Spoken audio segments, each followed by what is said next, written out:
Sabe aquele momento no futebol que parece, sei lá, coisa de videogame? Um lance que simplesmente desafia a lógica, a física, tudo que a gente achava que era possível fazer com uma bola?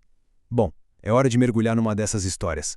Pois é, a gente está falando, claro, daquela cobrança de falta lendária do Roberto Carlos contra a França, lá em 1997.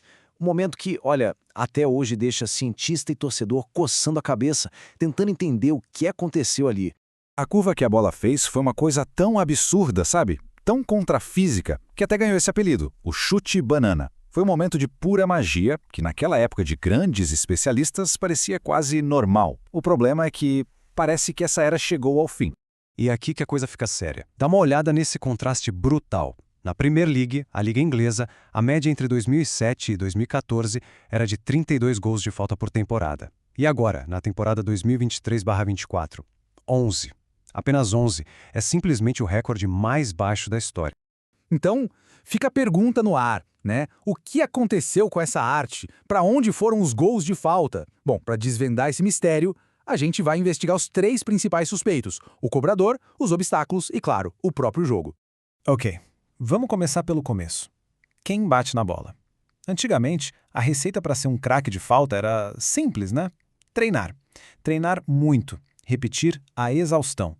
Só que hoje, a história mudou completamente. Pensa no Zico, por exemplo. O cara era obcecado, batia dezenas de faltas todo dia, às vezes até de noite, depois do treino. Agora corta para hoje.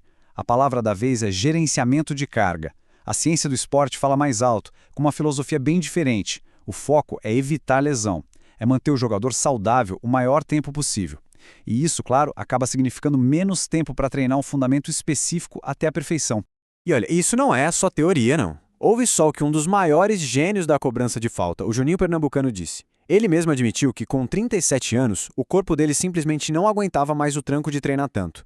Foi uma escolha clara: ou ele parava de treinar falta, ou encurtava a carreira. A longevidade venceu.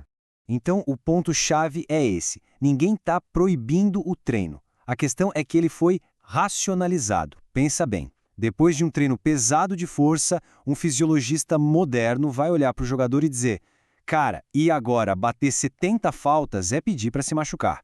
É um risco de sobrecarga que os clubes não querem correr. O foco deixou de ser a busca pela maestria para virar a manutenção do atleta.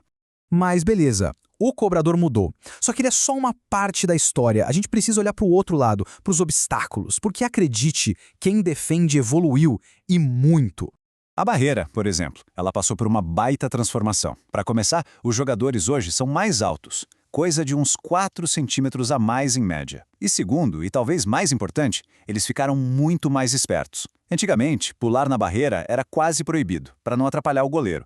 Hoje todo mundo pula, e pula junto, de forma coordenada. Virou uma parede que sobe, que se move, é bem mais difícil de passar por ela. E aí tem os goleiros. Os goleiros. Eles não são mais só reflexo, não. Hoje em dia, eles têm a análise de desempenho. É quase uma arma secreta. Eles recebem um dossiê completo do batedor. Qual pé bom, para que lado ele gosta de chutar, a posição do corpo, tudo.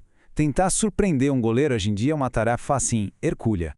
Certo, já falamos do cobrador, já falamos da defesa, mas agora a gente chega no nosso último suspeito. E esse talvez seja o culpado principal: o jogo em si.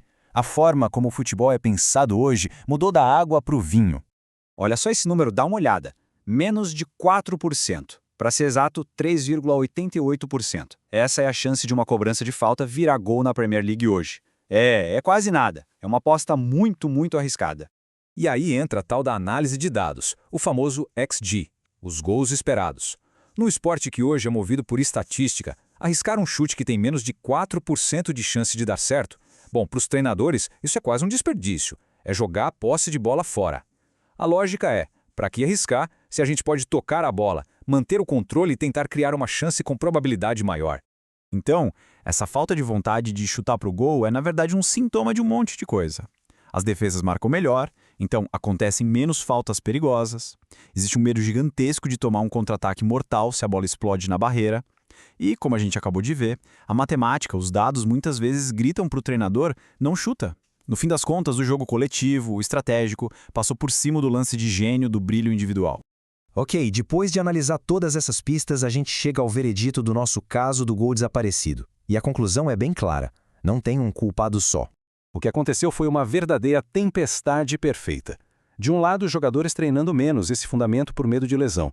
Do outro, as defesas que viraram muralhas, tanto em altura quanto em inteligência. E para fechar, a própria tática do futebol mudou, preferindo a segurança de ter a bola no pé do que o risco de um chute que pode ou não entrar.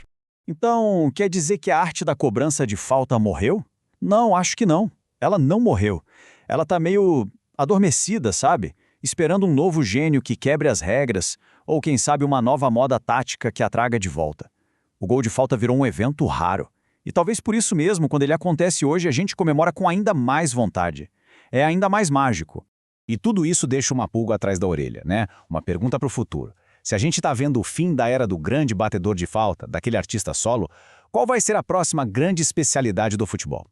Qual vai ser aquela jogada que vai fazer todo mundo parar para ver e que vai definir a próxima geração de craques? Porque uma coisa é certa, o jogo nunca para de evoluir.